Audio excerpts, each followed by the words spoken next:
Hello, Dalia. Welcome to Prague. Thank you for being here. And it's the first time that you are here, and I would like to use the opportunity to ask you a couple of questions. First, if you could start with introducing yourself and your organization.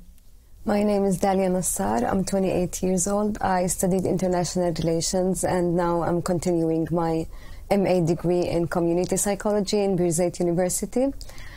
I've been working with the UPWC since two years. The UPWC, the Union of Palestinian Women Committee, was founded in 1980. We seek a democratic, progressive, and civil Palestinian community, free of all kind of discrimination, especially for women, and equity between women and men in our society. We basically, our first objective is enrolling women in political and social and economic atmosphere. One of our first projects when UPWC started was the idea was that we wanted to enroll women in the political and economic atmosphere. We wanted women to work and have, economic individuality for herself. So we thought, how can a woman go out her house and work and be active politically while she has children at home with nobody to take care of? In the Palestinian villages near Ramallah and Jerusalem, Nablus and other cities in Palestine, there was no kindergarten for children. So we thought, there were some in the cities, not in the villages, with very high prices. So we started opening kindergartens all around the West Bank and Gaza, and we took very low fees for enrolling these kids in the kindergartens.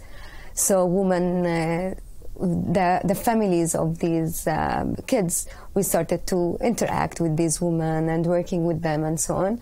I think it was one of the first and most successful projects of the UPWC. Now I work with the UPWC in a project called Canaan. This project focuses on promoting the resilience of Jerusalemites in Jerusalem, especially women. We work with women in Jerusalem. The project focuses on all aspects. For example, we have the psychological aid for women, where we give free psychological support for vulnerable women, women who suffer from violence, either from husband, spouse, or from family members, or from the occupation. We also now have legal aid for women. We give legal support, and we go to court for them. We have a lawyer that works for cases of divorce, cases of many women in Jerusalem are facing revocation of their identity and having to be displaced out of the city. Many women are trying to get residency in the city because they are married to Jerusalemite people, I suppose. So we work in such issues and issues concerned violence, divorce, and other issues. We represent these women in courts. We as well have trainings, women's socio-political camps every year, where we work with young women, adults, young women in universities, raising their awareness about their rights, gender rights, and raising their awareness about the importance of their role in the society. So it's kind of a very nice job. I like working in it. That's it. Yeah. Could you give some specific examples, like what you do on your daily basis, or if there's any case that you are working on now, or when you come back, what will you be focusing on? Anything specific? Okay. Every year we have this women's socio-political camp. Just before coming here, I finished the report of the last activity with the last camp we did. We bring women from sea areas in Jerusalem and from Jerusalem. We bring them all together in one camp. They stay with us for a whole week. We give them a whole program, the whole day, from 9 a.m. until 10 p.m. at night. So it's like a full program, very stressed program. We give them lectures on youth roles in Jerusalem, gender, and other historical things about Palestine, many issues concerning the Palestinian cause and the women cause. And it's very good because many women, it's like their only opportunity to hear something like this in Jerusalem. And as well, it's very hard for women to leave the house, small adults to leave the house. The only where they go is the university, so it's a place where they get all together and also meet people from sea area. You know, with the sea area and Jerusalem, there is the separation wall between them. So it's very hard to communicate. So the social fabric of the Palestinians, especially the Jerusalemites, is ruined. It's torn apart. So we try to bring them all together to make them hear the experiences of each other. And girls get the chance to be in a camp, leave the house, just like the children camps and so on.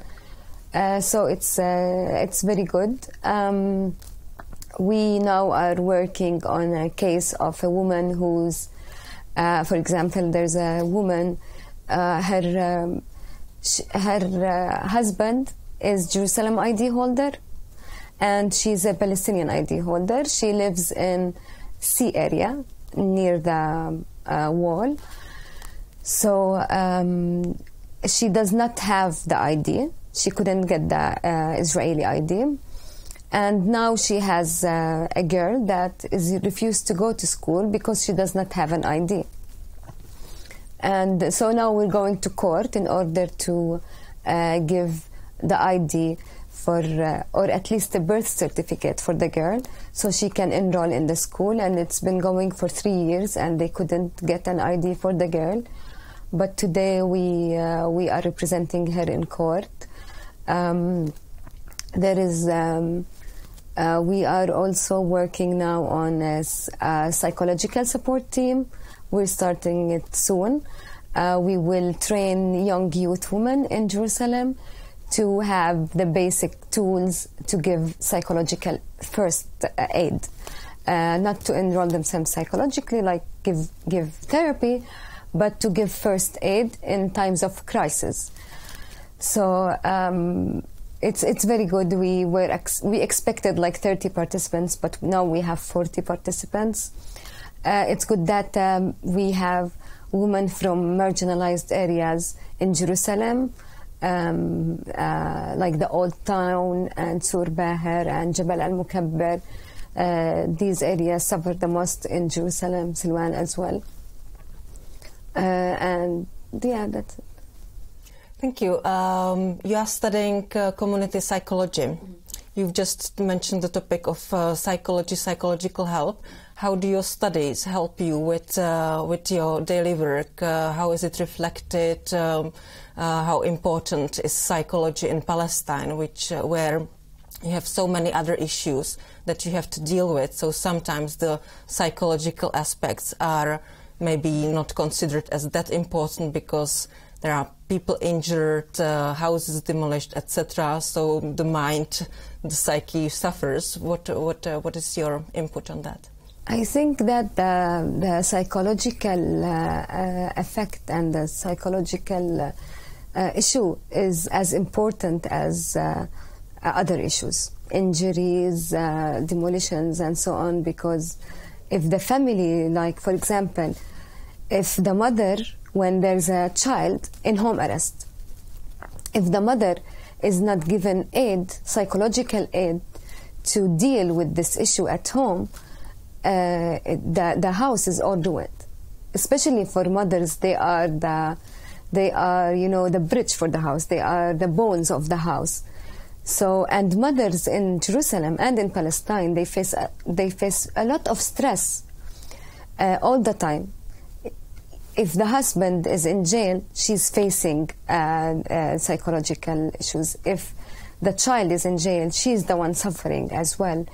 So if the house is demolished, she's the one suffering. So if we don't give psychological aid to these women, they will not be able to keep the house, the family, strong. So I think it's most important. The good thing about my study is that the Western idea of psychology is individualistic. We give aid to the individual, and we come and give him. We just tell him that we know how to treat you. We are the experts, and we are the one who know how to treat you. This is like the Western Freud way of thinking of psychology. But if you look at it as on societies, third world societies and occupied societies, and it's very mentioned in Frantz Fanon book, The Richest of the Land. First of all, the traditions, the society is so much different. It's not like the Western society. So you can't bring the studies and the therapy to these areas and think that they will work. This is the first thing. The second thing that there is, it's a whole psychological thing of the oppressor and the oppressed. And no studies has been done in the West that focus on this thing other than Paulo Freire and Frantz Fanon studies. The third thing is that Gaza, for example, there are millions of people living in Gaza, around 4 million. So if there is war on Gaza and rockets are being thrown on the city, then you will. If you want to give individual psychological aid, then you will have to have millions of psychological experts. So how come you can work in such society?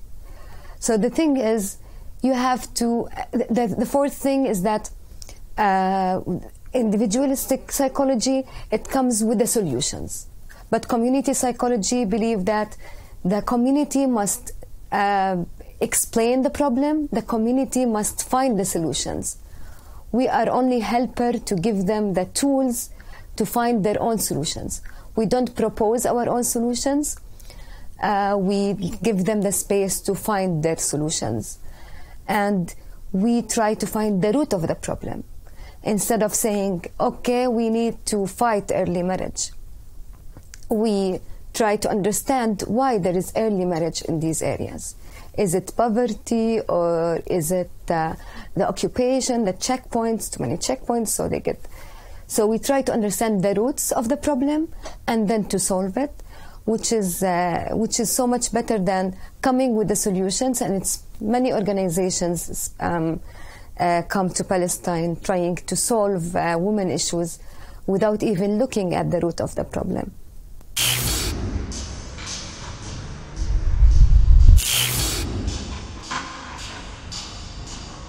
Now I would like to ask you some personal questions, as well as on the role of women in protests. So first, let me start by asking, I know you have a fiancé and you are living in Jerusalem. So for your future, where are you going to live with your fiancé? Mm-hmm. I am from Jerusalem and my fiancé is from Ramallah. There is policies that the Israelis put in order to evict the Palestinians from Jerusalem, like the Center of Life policy and the Entry to Jerusalem policy. The Entry to Jerusalem policy says that if you leave Jerusalem for 7 years, you are not allowed to have the ID anymore, and the ID will be taken from you, so you can no longer live in Jerusalem. As well, there is the Center of Life policy, where you have to prove that you live in Jerusalem by giving telephone bills, telephone invoices, and electricity bills, and the water bills, and also pay the taxes. And also they make visits to your house. They come visit the house to make sure that you live in this house, even if you rent the house and you pay, but still they come visit your house sometimes every month to check that you are living in the house. Now I have to move out, and because my fiancé cannot live in Jerusalem. And if they find out that I live in Ramallah, they will say that you don't live in Jerusalem, so they take away my ID. My sister was married to a West Bank ID holder as well, and she registered herself in our house in Jerusalem as if she's living with us. So the Israelis told her, you have two choices. It's either you move to Area C or you get divorced, because we can't believe that you are married, but you're still registered in a Jerusalem house. How do you see your husband? So it's even you can't manipulate with them in the issue. They tell you it's either we throw you out of Jerusalem or you have to prove that you live in Area C. So we have to live, me and fiancé now, we have to live in Area C. We don't have, himself and his family are not, they don't have so much money, they're not very rich. So we wanted to live up their house, his family house. We wanted to build a small house there, but now we have to have two houses. We will leave that house.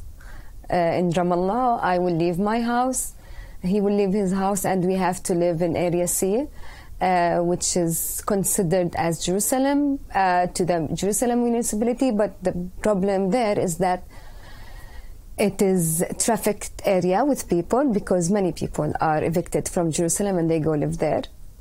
It's usually these areas are trafficked with people. The other thing is that it is it's for the Jerusalem municipality, but the Jerusalem municipality does not care about it, does not give a shit about it. So all the time you see garbage in the street. There is no garbages. People have to fire the garbage, to put it on fire, because the municipality never comes to take the garbage. There is no good infrastructure. So it's like the worst areas in the West Bank to live in is C areas, but many of the Jerusalemites have to live there because they have to keep their ID, and they're married to spouses or wives who carry West Bank ID holders. I know that you've been active for many years in civic society, also maybe influenced with your family. Your mother was very active, the family background that you have. Could you talk about yourself in the protests and in general about the role of women in protests, whether they are participating, and specifically to the situation in Jerusalem? Every girl in the Palestinian society suffers as much as the man suffers. So when we are children, we have seen tanks, seen guns, and faced panic attacks since we were children. And it is so the feelings that we have as women or girls in the society that we want to act, it's for everybody, women and men, girls and boys. So since I was young, my father and my mother were both arrested, and before I was born exactly, my both siblings had to live in the house without a mother and a father. They were both in jail. My mother was a human rights defender, a feminist, and she was put in for 3 months under interrogation, and she went under hunger strike, while her son and daughter was alone at home. The neighbors used to take care of them, and then I was born. She was again arrested, and she for days, and she was under house arrest for 6 months. My father was for 13 years in jail. So when he used to tell me the kind of torture that he goes through, I used to think that this is not something a human can do. It's like movies, you know, when you watch Saw or something like this, it's something like this. It's unbelievable. So, and then I started seeing the soldier coming to the house, and I did believe that, no, it's believable, because now I see it, the way they treat even children. You know, I just tried to stop the soldier from playing with my mother's closet. He was searching in my mother's closet, and the soldier pushed me, and I was 4 years old. So yeah, then it started being believable, because you see it, you really see it. So years after that, I started to wonder about, you know, when I was like 9 years old, I used to tell my mother, look, we have all these empty lands. Why are we fighting with the Jews? And I remember it very well. My mother screamed at me and said, never say the word Jews. We are not fighting with the Jews. We don't fight the Jews.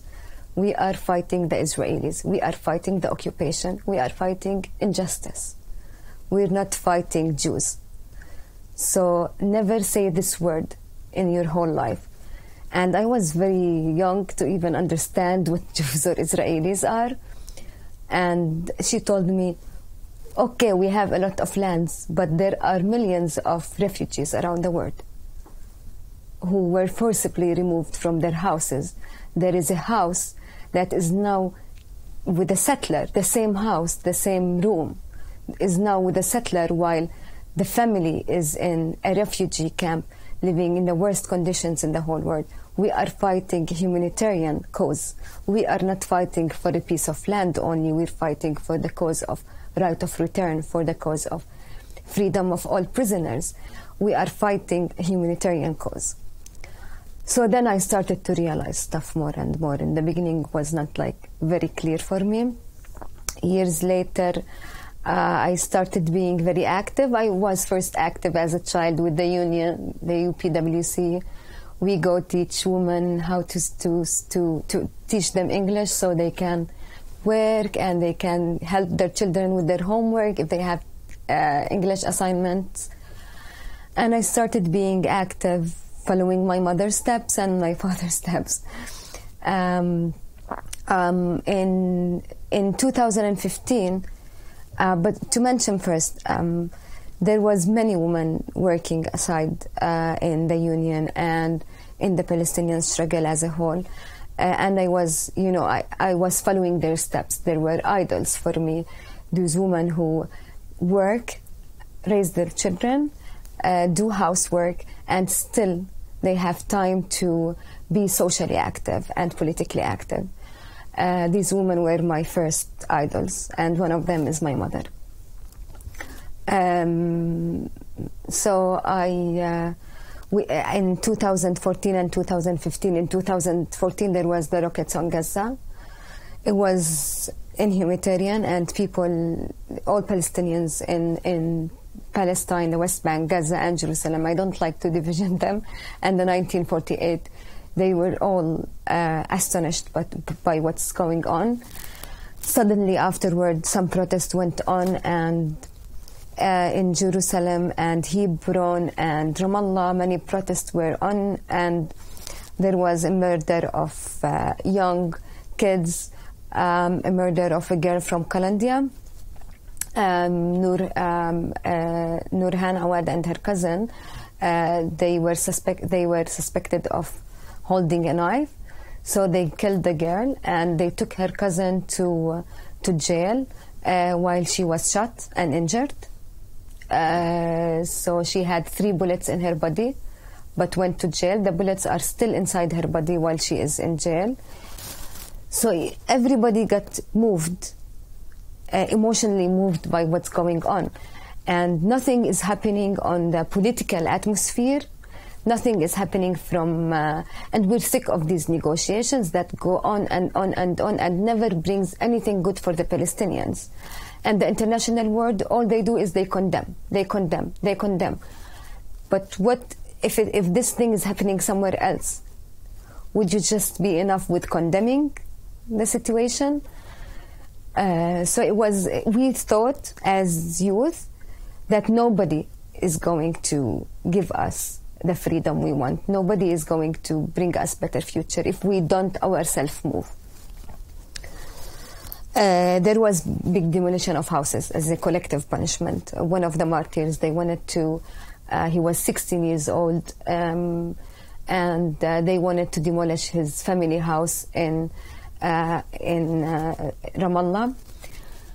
So people from Jerusalem and from Ramallah started going to the family house and protesting there against the demolition to stop the tanks from coming and demolishing the house.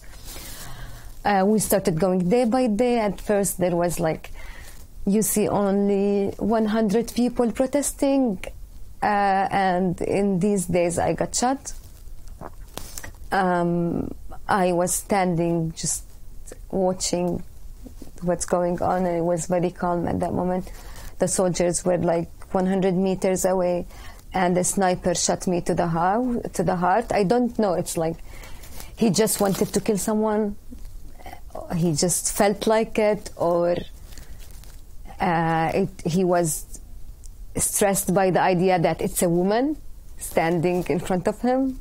For him, maybe it wasn't nice. Or because at that time they had this decision of collective punishment, kill everybody. It doesn't matter, you kill anyone you want.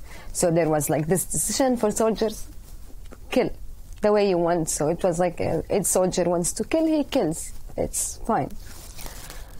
So he shot me to the heart.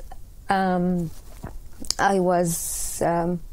a guy carried me. I still don't know his name, but he carried me all the way to the ambulance, and he was being shot while carrying me because they wanted to come and take me, arrest me while injured, and he started running, and they started shooting him with rubber bullets to his legs, and he just gave me to handled me to other guys in the street, and he fell of pain. I was taken to the hospital, and directly I said I don't want to go to an Israeli hospital because I know that I might get tortured even in the hospital, I might get arrested even in the hospital. So I said, please take me to a Palestinian hospital, even though in a way the Israeli hospitals are much better because there is so much more money, but the Palestinian hospital lacks good infrastructure, lacks good machineries and so on. But I said, take me to the Palestinian one. I was taken to the hospital. I remember the ambulance man say that doctor in the ambulance, he telling the driver in English, thinking that I wouldn't understand, she will not make it to the hospital. So then I started thinking about everything I had in my life and my family, my father, how would he feel now? I was comfortable with myself. I was comfortable that to that age I could have achieved and done things that I have to do. I did my duties, but I still have more duties to do, and I want to live more, to do more things, and to be able to help more, and to be more active and influential in my society. So the doctor was telling me, don't close your eyes. Even if you face so much pain, even if you feel like you can't breathe, don't close your eyes. So I kept my eyes open all the time. My eyes were like this, open, wide. I didn't want to sleep because I didn't want to die. I didn't want to give up. When I first got to the hospital, my father was in Istanbul, but I don't know how he felt that. In the morning, He was about to come the next 3 days, but in the morning he changed his plane ticket. And he said, I'm not comfortable, I want to come back home. So at the same time that I got injured, my father was in the airport, back. So he came with his luggages to the hospital. And at the same time, my aunt's husband died of kidney disease at the same time. So it was like, I don't know how my father felt that all these disasters are going to happen, and he came back. When I entered, they couldn't put anesthesia because my situation was critique. So they had to like stab me with a needle, big needle like this.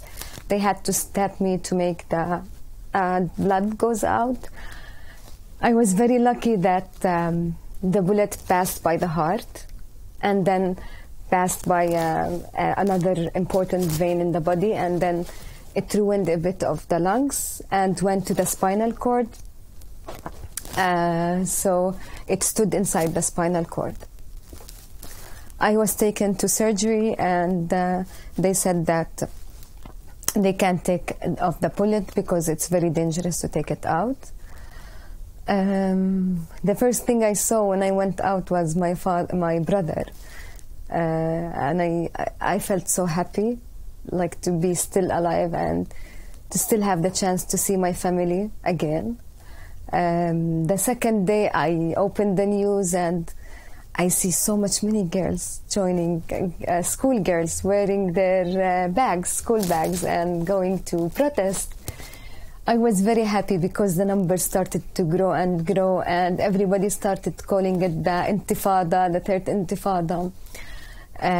Women, girls, boys were all together, and I had so much hope. I had so much hope at that time because I've seen people from all types joining this Intifada, and it was popular. It was not party manipulated. It was popular. It was the people themselves going out, the youth themselves. They are the ones who chose to go out, and they are the ones who's doing it. But then I don't know how everything went back to normal. No, after that also there was the cameras thing in Jerusalem. They wanted to put cameras all around Jerusalem. So in the entrances of the old town and the Al-Aqsa Mosque and so on. And these cameras, they took footage of the whole body, like everything from inside, which is illegal, and it's an invasion of privacy. So everybody in the streets went out. You see women, men, Christians, Muslim, everybody in the street going out in the area of Bab al-Amud in front of the old town, and they are demonstrating against the cameras. And the Israeli soldier would shoot. There was 2 martyrs in this thing, and everybody would go out still not afraid. They just don't want it, and we succeeded. It was like, you know, when you succeed in one piece of the war, you feel like, okay, I'm achieving something at least. So yeah, the cameras were removed. The Israelis couldn't put cameras, which was very good. You were really lucky because the live bullet missed your heart by just millimeters. Do you know the soldier who shot you, and do you think that he will ever be punished, or what should be done that he is punished? I think that, you know, I will say 2 points here. For me, first of all, they are never punished. But if I don't know if you ever heard of the martyr Abdel Fattah Sharif in Hebron. He was murdered from 0 point by an Israeli soldier. His family went to court because they knew the soldier. They had the face of the soldier. The video was obvious. Beit Salem and many organizations posted the video. It was obvious that it's 0 killing, and it is illegal. He was sentenced, I think, to 3 months. I don't know exactly, but it was like very little land. But on the other hand, a girl who stabbed a soldier got 13 years of jail. She is 14 years old and she got 13 years of jail with 300,000 compensation. So it's the court is illegal. The court itself is illegal in Jerusalem. It is biased. It is it's radical, and it does the benefit of Israel. They never care about us. This is the first point. The second point is that I don't think that I want. At that time, Beit Salem wanted to raise. A humanitarian organization wanted to raise a court thing for my injury, because they had photos and video of me that I was just standing there and being shot. But I refused. Why? Because I don't want to punish the soldier who shot me. It's a policy that is going, and it's the government that wants this. So I think it's not individual issues. It's a whole big issue that why would I want to punish a soldier that has orders to shoot and is given the gun to shoot and is forced to be in the military when he's 16 years old? You give a 16 years old Israeli kid a gun and you tell him go. It's normal that he wants to kill and he will shoot because he thinks he's playing Counter-Strike or Vice City. For him, it's fun in some ways. I don't know how, but he's 16 years old and you're giving him a gun. And since he's a child, you teach him in settlements. Since he's a child, you teach him how to carry a gun and to kill Palestinians. So it's not the issue of this soldier, it's not the issue of one soldier or one Israeli settler or whatever, it's the issue of the whole system. It's a system, an apartheid system.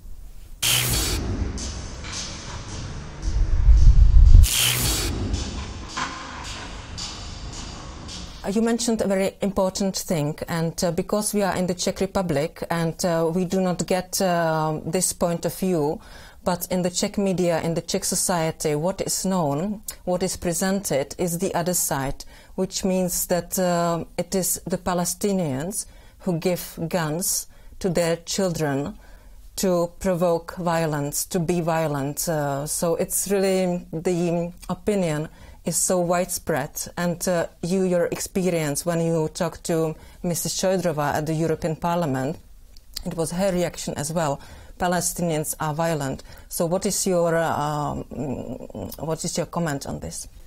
First, I would like to say that Palestinians are not allowed to carry guns, while Israeli settlers, they have the license to buy guns.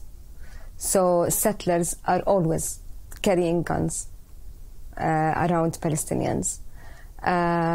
Even though there's the Israeli army, there is also the settlers carrying gun all the time, but Palestinians are not allowed to carry gun, and they don't have an army. The Palestinian army is only, it is refused to enter any areas near Jerusalem, while the Israeli army, they can enter all the West Bank areas, and the settlers live in the West Bank areas, whom carry guns. So this is the first thing. During the Gaza, I will only say one proof of what I say. During Gaza war in 2014, if you look on Google, write Israeli rockets, children, Israeli rockets. Put on images and look at a photo of Israeli settlers, kids 3, 4, 5 years old, writing letters to the Palestinians on the rockets. Curses. Like, fuck Palestine, hi Gaza, and they were drawing on the rockets that will be sent to Gaza. So I don't think we are the ones who are raised to be violent. For me, Palestinian youth, the only choices they have, they are not allowed even to carry guns, you know. Even they don't play it as much with guns, but the only choice they have is a rock, a stone, or a knife, because they don't have any other choice to fight for back. And what I think is that in international law, in Geneva and international law, if you are occupied, you have all the right to defend yourself in all means. But as Palestinians, we don't have any means to defend ourselves. A soldier or a settler can come to your house, take your house, throw you out, and if you fight back with a stone, they say that you are a terrorist. But coming to my house, killing my family and throwing me out of the house, that's not terrorism. Terrorism is the stone or a knife that a small child is carrying because he's fed up with having to live this life. So it's just the media that wants to show what...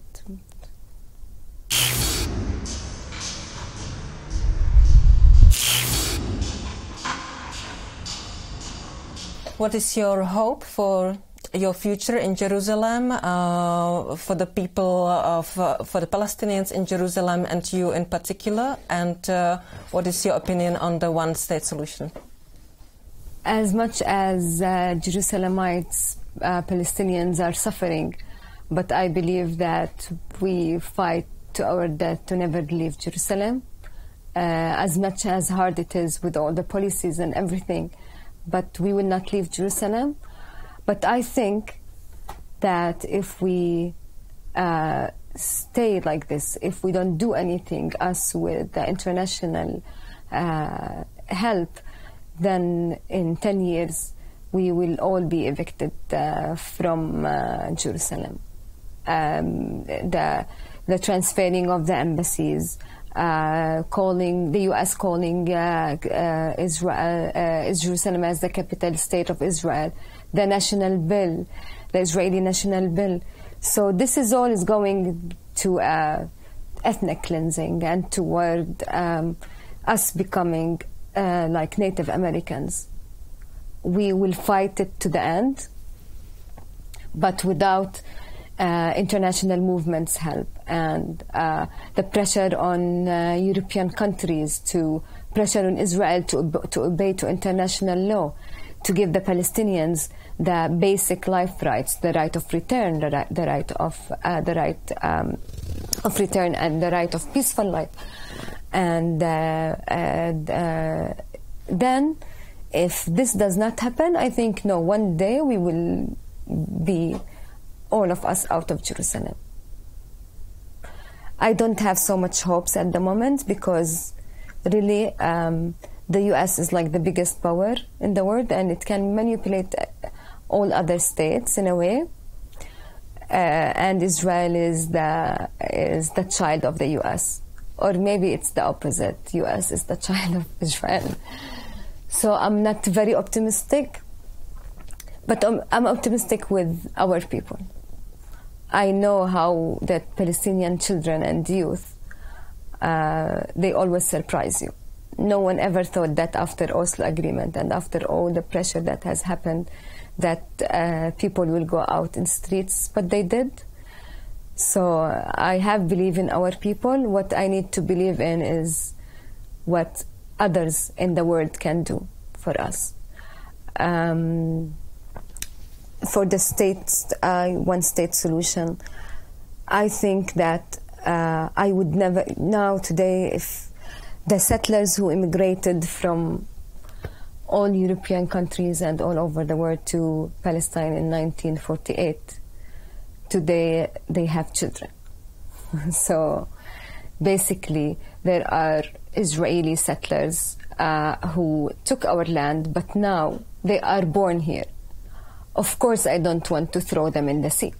I'm not Hitler.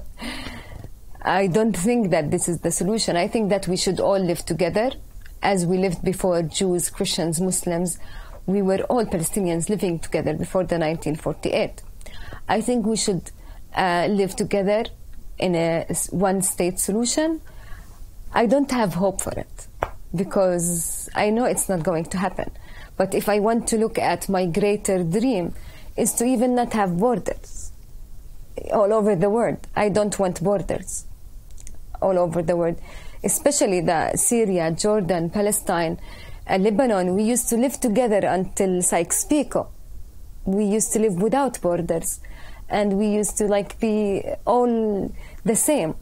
You'd be married to a Syrian, and you live in Syria, and then the second day you come live in Palestine, and we all lived together with all the religions and ethnicities. So I'd rather I dream of a state where everybody can live democratically, but after we achieve our main rights, the right of return, the freedom of prisoners, and the right of self-determination. When we get this, then there might be chances for a one-state solution. If we don't get it, then it will be not a one-state solution. It will be Israeli occupying the rest of the land. It will not be a one-state solution.